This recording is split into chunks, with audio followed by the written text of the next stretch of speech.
This one's going to be a good one, and I cannot wait to get stuck into these. And we're going to start off with the goalkeeper, Vicario. Sim gives him a 7. I gave him an 8. I know he didn't have that much to do, but I thought everything that he did to a really high standard yesterday. And obviously there was that moment that we were talking about in the review where Haaland slips in Marmoush and Vicario comes out straight away, makes himself really big. And I thought from the crosses as well, he was putting his stamp in the box and putting good punches on the balls and stuff like that. He made a couple of decent saves for us on the day. But look, like we keep mentioning every game, it was a fairly quiet day for our goalkeeper. But like I said, I thought everything he did to a really high standard. Yeah, he had obviously a very busy, he had a fairly decent, busy opening at 20 minutes, had to push that Marmoush shot away from 25 yards, expect him to save that. Obviously the big moment you're talking about, Marmoush gets slipped in, that was a really good save. That was probably his big moment. So I think we've got a lot to thank for him in the first 20 minutes, making sure they didn't score. Because I thought maybe, we could have done a bit more to stop them creating chances. But after that, I think every other save he caught, if I remember rightly. I think there was a header from Rodri, which he caught. I can't remember too many saves he had to make apart from that. The defence were actually doing a great job throwing their bodies on the line to make sure it doesn't even get to him. So I think a lot of that goes on the defence. But yeah, look, he had a good day. I thought he was actually playing out the back again pretty decent, like nothing to complain about. So I gave him a 7 only because he didn't have to make too many saves. That's it. Next up is Pedro Porro. Sim gives him a 7. I gave him an 8. Look, there were a few bad moments in there from Porro. Obviously at 0-0, he does that silly header that puts Marmoush in, and it's still a tight angle, and he has a lot to do there from Marmoush, but he puts it just wide, so that was poor. And I felt like if Man City were getting any draw, it was going to come down his side. But Kudus, obviously, he did show some good defensive capabilities as well. But I thought offensively, his kind of playing out the back from deep was brilliant. Obviously, a goal came from one of them. His crosses, he put a couple of crosses bang on the money, which we really should have done a bit better from. So he's such an unbelievable outlet for us. And I thought it was a really good display of all, apart from, that mishap. Yeah, I think if they were getting probably more joy out of that side than they were out of the left. I'm not saying he was like a massive liability. All I'm saying is, he had that moment when the header with Marmoush. I think Doku, he had that one moment where he kind of spun him a bit and he couldn't really deal with it, and they nearly got a chance out of it. I think Marmoush as well was getting a bit of joy out of him down that side, and luckily for us, nothing much came of it. But I don't think it was too much, and I think by and large he actually defended really well. And I actually think, apart from that one moment Doku spun him, I actually think he had Doku in his pocket. I think he was making some really good challenges, really good well-timed tackles, and I agree on the ball. Phenomenal, absolutely phenomenal. There was a period in the second half where he was just picking the ball up and playing these really lovely, speculative long balls right into the pathway of Kudus, Richarlison. There was one moment as well where he just plays his ball in between Trafford and Sarr, and it kind of bounced over both of them. But it's just Porro is very good at playing those kind of passes where it just makes things awkward for the defender, because he's going to bounce in front of them. It means they're going to have to get involved in a duel with the attacker, and with the physicality of Kudus and Richarlison, a lot of defenders don't fancy it. And I think Porro is very good at playing those passes. Obviously, he played the pass for the first goal, which led to Sarr flicking on. So, yeah, I think on the ball he showed his worth again. And I think, he really, I think our build-up's always better when we go through him, isn't it? Yeah, absolutely. He's the one with that real quality, and I think by far the best crosser of the ball in the squad. Yeah, he was unlucky as well. A few crosses where Richarlison, he just gets a bit more purchase on it. It's a goal. Yeah, absolutely. Let's move on to El Capitano, Cuti Romero. 9s all around for Cuti. And this was like a cup final Cuti, wasn't it, yesterday? Unbelievable performance. The way he locked down Haaland. Haaland pretty much barely had it. Apart from that moment where you talk about where he slipped through Marmoush, he had nothing throughout the whole game, and that is a testament to how well Cuti Romero played. Every time Haaland got the ball, there was Cuti on him like a flash. The challenges he was making, the way he got booked as well, completely unfair. He won the ball. I don't think Romero put a foot wrong the whole game, to be honest. I thought he was fantastic. And there was even a moment, right? Haaland picks the ball up, which actually led to the free kick we got on the edge of their box in the first half. But Haaland picked the ball up literally just outside their box, and there's Kuti making a challenge. Like, that's our centre-back. He's literally following him anywhere he's on the pitch. Even if you want to go to your own penalty area, I'm following you. I'll leave my position. You're not moving. You're not leaving my sights. And it led to us, obviously, winning a free kick. He nicked it off him. It was fantastic. Haaland must be sick of the sight of him because he barely got a kick. I know he did have he had that one chance, I think it was from a header late in the first half. Apart from that, he literally didn't. I don't remember a shot he had. He barely had a shot, barely had a chance. Haaland will be having nightmares about Kuti, I think, after yesterday. Absolutely. Yeah, so they just kept him so quiet, and he was brilliant on the ball again as well. So much composure. That was just Kuti at his very best. Yeah, absolutely. Mickey van der Ven up next. 9s all round for Mickey. And this partnership is to die for, man. Kuti Romero, Mickey van der Ven.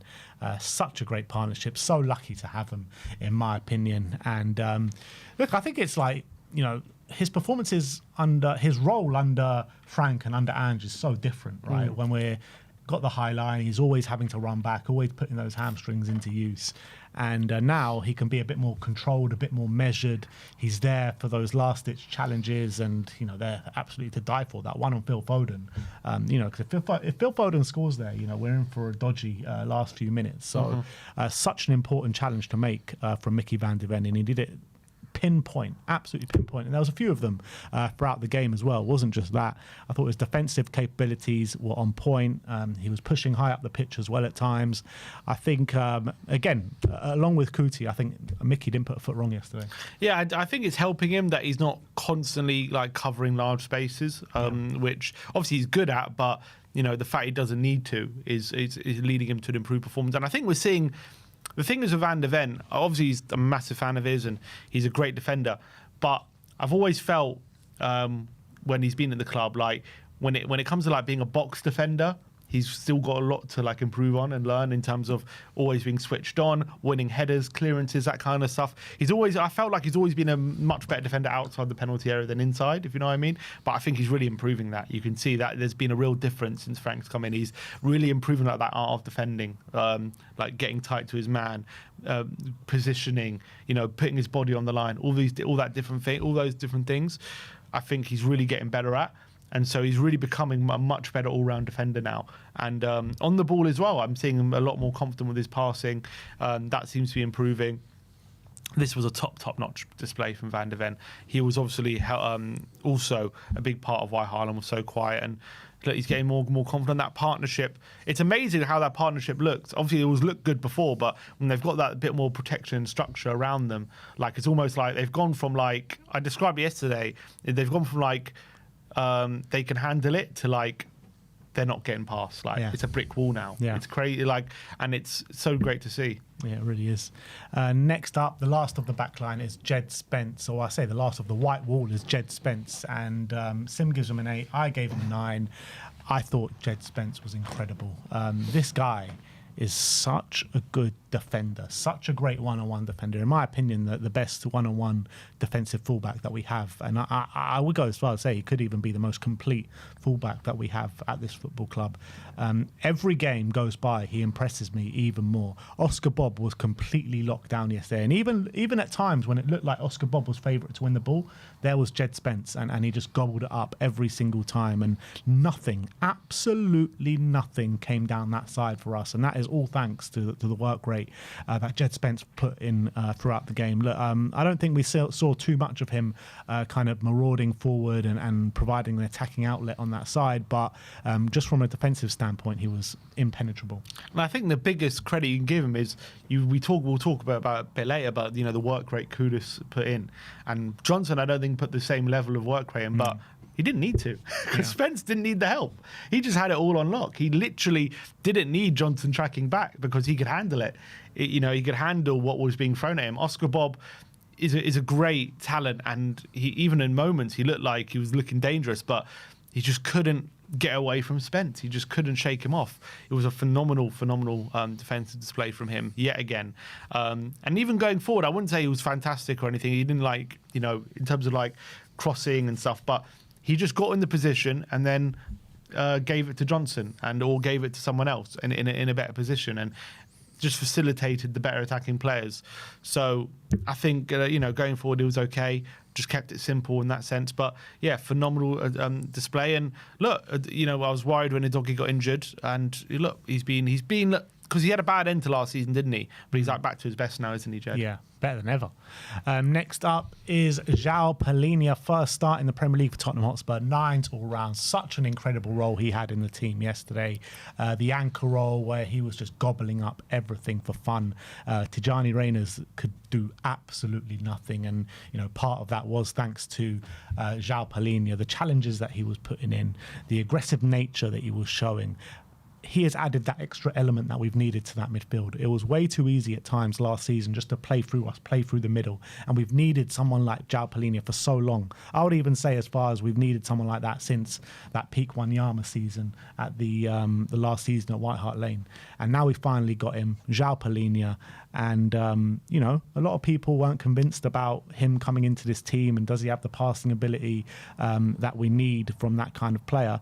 But I was convinced that this guy is going to be phenomenal for us. A bit of worries after that first pre-season against Bayern, but since then he's just got better and better and better. And the scary thing about it is, Frank said he's not 100% yet, so God help Premier League midfields when he is. Yeah, I think this was a real display of why we brought him in. I think these are exactly the kind of games we brought him in for. Yeah. When we're under the cosh a bit, or we know we're facing a team who are maybe better than us in possession, you counteract that by having someone like Palhinha, who's probably up there when he's fully fit, and when he was at Fulham, was being one of the best duel winners in the whole of Europe potentially at that point. He's unbelievable when comes into a 50-50 challenge and he's up against anyone. He's coming out on top. He's not basically pulling any punches, is he? He's not. You got no fear that he's going to pull out or not give his all in every challenge. He gives absolutely everything. And I thought yesterday they just couldn't. They couldn't handle him, really. He was just absolutely everywhere. Every time they were building up, he's there making another challenge. Every time they're trying to build up, he's making the interception. He was there to pick up the loose ball when for the second goal as well. We obviously scored, just absolutely hammering it home. But, it's no coincidence he's high up the pitch there, because he's pressing, he's getting in their faces. He's not just sitting there like a Rodri or even like a Makaleli, where he's just sitting back in his own half and waiting for them. He's pressing them. He's getting involved in those duels, and that is why he was brought into the team. And if anyone was doubting the signing, I think this would ease anyone's doubts. But then again, what I would say is he was probably brought in for these games. It's going to be the other games where we're going to need something else. But even in those games, I think if you have him in there and maybe you get more attacking players next to him, it's going to be worth that weight in gold. Yeah, absolutely. Because I guess the plan was to have him sitting and have Gibbs White and Maddison alongside each other in the midfield. That would have been to die for against kind of low blocks. But obviously that's not going to happen. Rodrigo Bentancur up next. Sim gives him an 8. I gave him a 9. Another stunning performance from him, really getting back to his best. Pre-injury Bentancur is what we're starting to see now, maybe even better. I thought, again, he was a massive reason why the Man City midfield just couldn't get any dominance in the central areas of the park. I thought he was always an option, so calm and composed in possession, driving us up the pitch. I thought it was a stunning performance from Rodrigo Bentancur yesterday. Yeah, so much composure. He's really getting that composure back into his game. You can see when he's picking up the ball, he's got that awareness. He knows where people is. He's not just treating it like a hot potato. He's getting on the ball, and if he knows where he's got space to turn, he'll turn. He's not scared to do that.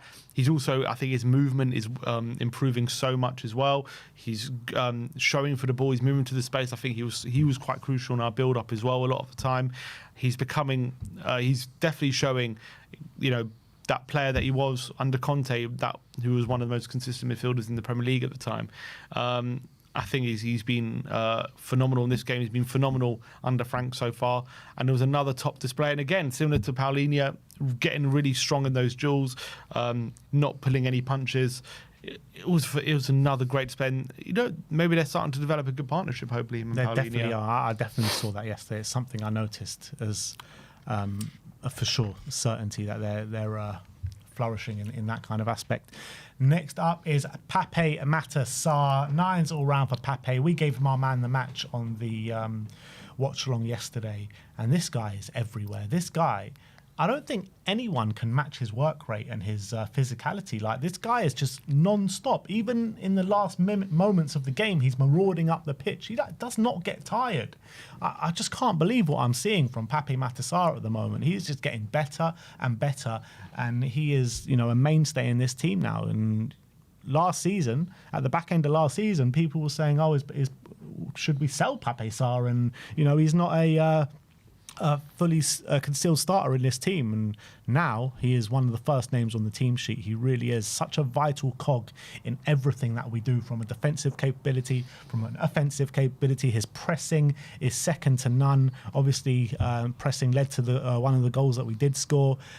This guy is phenomenal, and he's always an option as well, like from a goal threat. He's a serious goal threat, and God, the guy just does not stop running, and he makes such an impact. Yeah, he was brilliant. And again, playing in the number 10 position, you know, playing a bit further forward, giving that bit more license. And he's just really excelling. He's really filling in a moment of basically, we're in a bit of a moment of need at the moment where we don't have anyone in that position. He's basically providing what a creative player would provide with his pressing, and he's using what he's got in his armoury to affect the game, and he's got a lot, and he's affecting the game wonderfully. You know, the stats won't show that he ended with any goal or assist on the day, but he actually made both goals, didn't he? Yeah. He made both goals, yeah. And they both don't happen without him. And that, you know, he was absolutely fantastic throughout the game. Absolutely fantastic. It was another unbelievable display.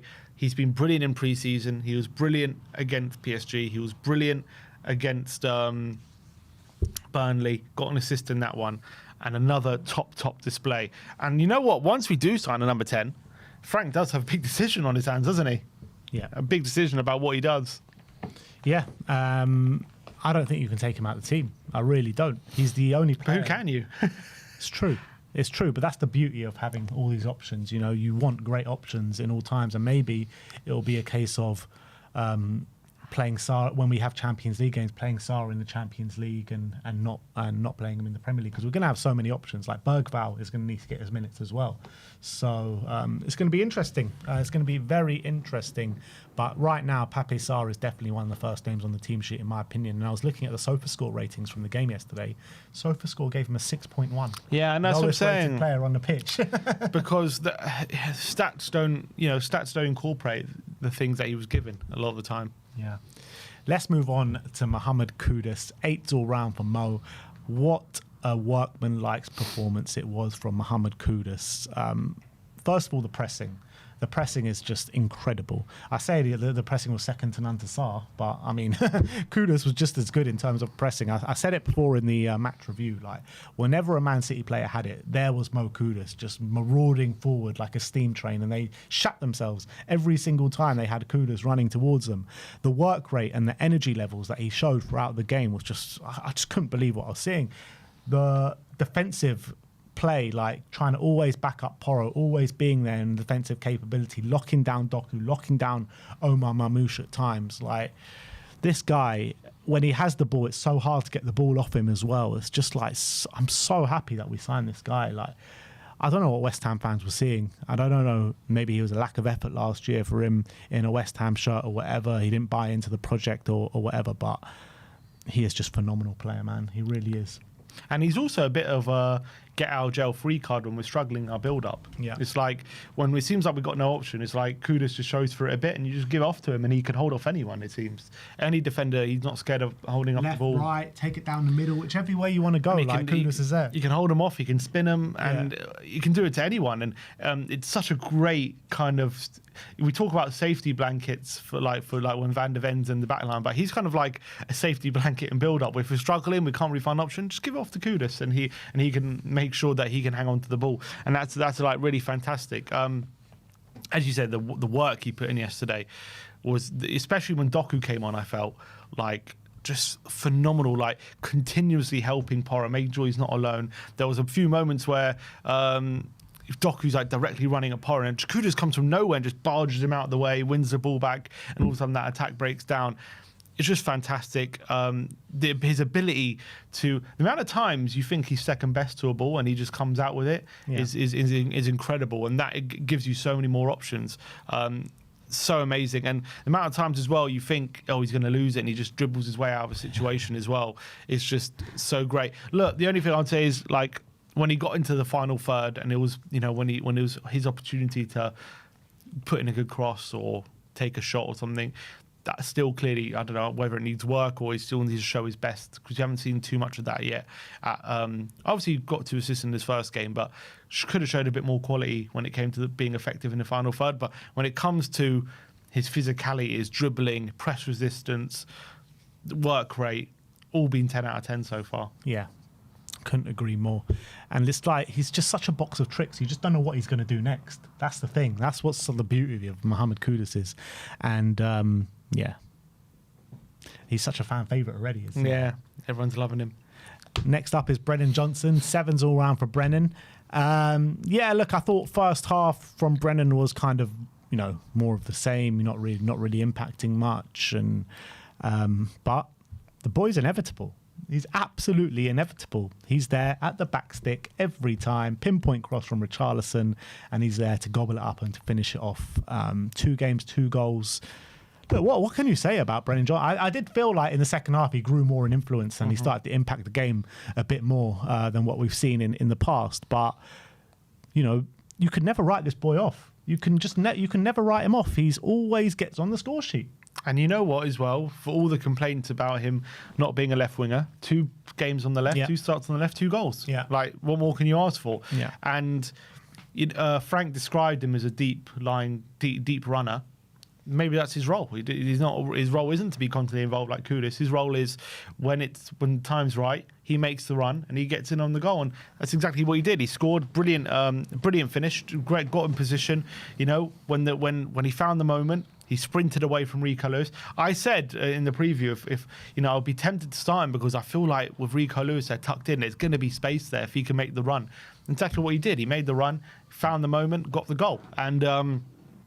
I agree with you. Similar to the Burnley game as well. After he scored, it's like he grew in confidence and he was starting to find more areas. The only annoying thing is, in this game, he actually there was a few times he made the run and he was played in by Richarlison, and he let himself down a couple of times. Like, he could have probably had a brace yesterday, or if he did a few more of the right things. There's also a moment he had a 5-on. We had a 5-on-4 in the box. An assist, yeah. He's got to be crossing it, or if he's shooting, you got to make sure it's on target and we're getting a rebound or something. So I don't know if you saw, but Frank was absolutely fuming at that moment. Yeah, because Frank's all about decisions, isn't he? Yeah. He's all about optimizing your XG in a chance, and he would have known that shooting from that position wouldn't have. That's not what he would have been telling the players to do. So that was that was a very frustrating moment. But what I liked about him is he was constant, especially when City were pushing forward a bit more. He was constantly making that run and actually making those really good runs, being in those really good positions.